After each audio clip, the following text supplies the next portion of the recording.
Et nous sommes de retour au plateau pour la suite de cette émission. Nous abordons notre troisième sujet. Nous parlons à présent de la Sierra Leone. Julius Maada Bio présente les excuses de l'État aux victimes de la guerre. Le président Julius Maada Bio, le président de la Sierra Leone, a ce dimanche, à l'occasion du premier anniversaire du souvenir de la guerre, a présenté les excuses de l'État aux victimes de la guerre. Il faut dire que la guerre civile de Sierra Leone a duré disons 11 ans. C'est une guerre qui a commencé le 23 mars 1991 ou plutôt, pour finir en janvier, le 18 janvier justement 2002. Et parmi les acteurs clés des différentes gestions du pays, il faut noter l'actuel président Julius Maada Bio, qui entre-temps a été vice-président et puis organisé la transition. Il est revenu, il a été promu général, il est revenu. Et maintenant, il est élu président en bonne et due forme. Et c'est lui, justement, qui prend sur lui la charge d'abord d'initier cette journée de souvenirs pour que les Sierra Léonais puissent faire face à leur histoire et garder en face leur guerre civile. Une guerre civile qui, d'une certaine manière, peut être considérée comme étant l'une des répercussions de la guerre au Libéria. Le Libéria qui se trouve justement à l'est de la Sierra Leone, avec Charles Taylor à l'époque, qui a débouché sur la création du RUF en Sierra Leone, et cette guerre qui a duré un peu plus de 10 ans avec plus de 100 000 morts et des atrocités d'un certain degré. Les Sierra Léonais sont appelés à faire face à leur histoire et à voir la réalité en face. Il a appelé justement à ses concitoyens à se garder des discours haineux et tout ce qui pourrait raviver les flammes. Un moment riche en émotions que nous allons essayer d'analyser avec nos invités ici en plateau. Je voudrais bien commencer par vous, Esaïe. Le président Julius Maada Bio a fait un pas essentiel qui était d'ailleurs une recommandation de la commission Justice et Réconciliation, qui a demandé à ce que l'État présente réellement et sincèrement des excuses aux victimes de la guerre. Il a fait ce dimanche. Oui, c'est un pas essentiel et je crois que cet acte que Julius Maada Bio a posé a une grande portée dans la mesure où, vous l'avez dit en introduction, c'est une guerre qui a duré pendant près de 11 ans et qui a fait plus de 100 000 morts, sans oublier les blessés ainsi que les déplacés. Et donc, naturellement, c'est une guerre civile qui a des impacts sur la population. Et quand on parle de guerre civile, c'est que il y a de différentes parties de la population qui se sont affrontées.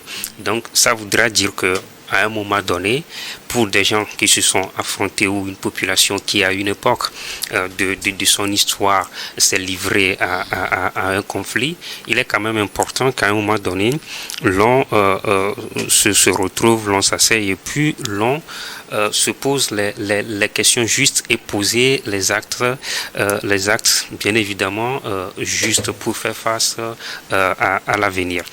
Et donc cet acte que Julius Maada Bio a posé, lui d'ailleurs qui a été un grand acteur de la vie politique, et sans oublier qu'à l'époque il était aussi jeune membre de la junte militaire à l'époque, donc il était vice-président. Justement, donc il a participé ou encore il a vécu, il connaît les réalités de cette guerre civile, et que l'histoire veut que ce soit aujourd'hui lui qui prenne la parole pour présenter ses excuses, pour appeler la population à la réconciliation. Et donc je disais tantôt que c'est un acte de grande portée dans la mesure où ça oriente le pays vers ce que je vais appeler une guérison collective.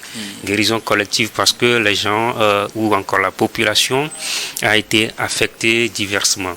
Et quand une population est affectée diversement, à un moment donné, il faut quand même trouver les moyens pour que l'on puisse quand même se libérer, en tout cas, de tout ce que l'on a encaissé comme aide envers l'autre. Et donc, il était important de faire cela. Et je crois aussi que c'est quand même une responsabilité de la part de Julius Maada Bio de poser cet acte aujourd'hui. Donc, je crois que l'acte qu'il a posé aujourd'hui, il l'a posé au nom des dirigeants précédents du pays, ce qui est essentiel, j'allais dire, essentiel dans la mesure où, du moment où les autres ne l'ont pas fait, lui le fait en leur nom, parce que ceux qui ont dirigé le pays par le passé sont plus ou moins aussi sont plus ou moins comptables.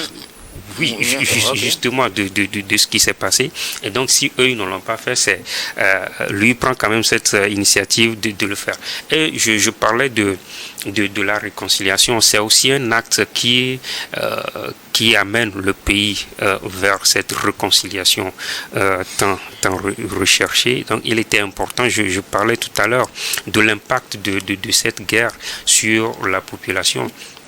Au-delà des blessés, il y a des personnes qui sont mutilées, il y a encore des gens qui vivent aujourd'hui avec les séquelles de cette guerre. Et donc, il était important que cette initiative soit prise pour justement amener vers l'unité nationale, la réconciliation nationale. Et il a dit quelque chose de très important, c'est de mettre fin au discours haineux. Ça, c'est très important parce que vous savez, des fois, ce n'est pas forcément des actes qu'on pose, mais les paroles qui sortent aussi sont la plupart du temps très blessantes et ça a des impacts psychologiques pour certaines personnes. Et donc appeler aujourd'hui à mettre fin au discours haineux, c'est aussi une manière d'appeler les populations à se réconcilier, à voir la réalité en face. Parce que ce qui s'est passé est déjà passé, les conséquences sont là, mais s'il faut les traîner toute la vie sans se dire à un moment, laissons ce qui s'est passé et avançons, je crois que le pays risque de ne pas avancer. Et il ne sert à rien de léguer cette haine à la génération future. Plutôt, il faut préparer la génération future à voir les choses autrement pour développer le pays, pour justement éviter que le pays ne se retrouve plus jamais dans cette situation. Parce que si l'on n'est pas guéri aujourd'hui de ce qui s'est passé, c'est qu'on se donne l'opportunité de retomber encore dans de pareilles situations plus tard. Donc il est quand même important que cette démarche soit entreprise par le président actuel, surtout je le dis, étant donné que lui-même il a été acteur majeur de cette guerre à l'époque. Je crois qu'il est en train de jouer un rôle que l'histoire retiendra de lui. L'histoire retiendra de lui qu'à un moment, il est cette personne qui a pris l'initiative que, écoutez, nous sommes un peuple, nous devons être unis, nous devons construire l'avenir. Et donc, c'était important que la Sierra Leone se retrouve véritablement dans cette dynamique de réconciliation, ce qui permettra de développer le pays sur le plan économique, sur le plan social et tous les autres plans d'ailleurs. Merci beaucoup à vous, Esaïe. Alors, Adama Djournou, ce dimanche 18 janvier, le président sierra-léonais Julius Maada Bio, qui est un acteur principal de la crise de cette guerre civile 91 à 2002, a posé un pas important dans la droite ligne des recommandations de la Comité Vérité et Réconciliation, la journée nationale du souvenir en mémoire des victimes de la guerre. Il a fait une déclaration qui a touché beaucoup et qui a fait couler beaucoup d'encre et de salive également. Je vais vous lire quelques extraits de cette déclaration avant de vous donner la parole. Il dit: je demande pardon au nom de notre nation et au nom de nos dirigeants passés et présents. Nous ne pouvons pas effacer ce qui a été fait, mais nous pouvons y faire face avec humilité, honnêteté et courage.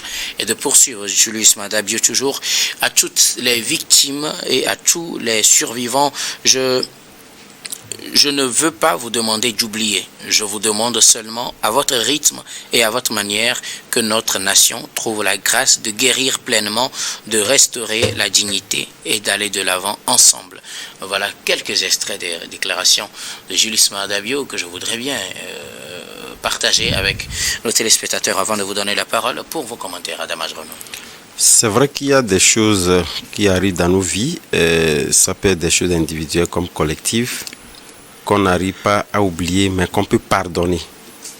Et je pense que la CVJR, en faisant cette recommandation de cette journée de rappel, en tout cas de ce douloureux événement qu'a subi et a vécu les Sierra-Léonais, c'est justement pour que l'on puisse se regarder en face et que l'on puisse véritablement donc se pardonner.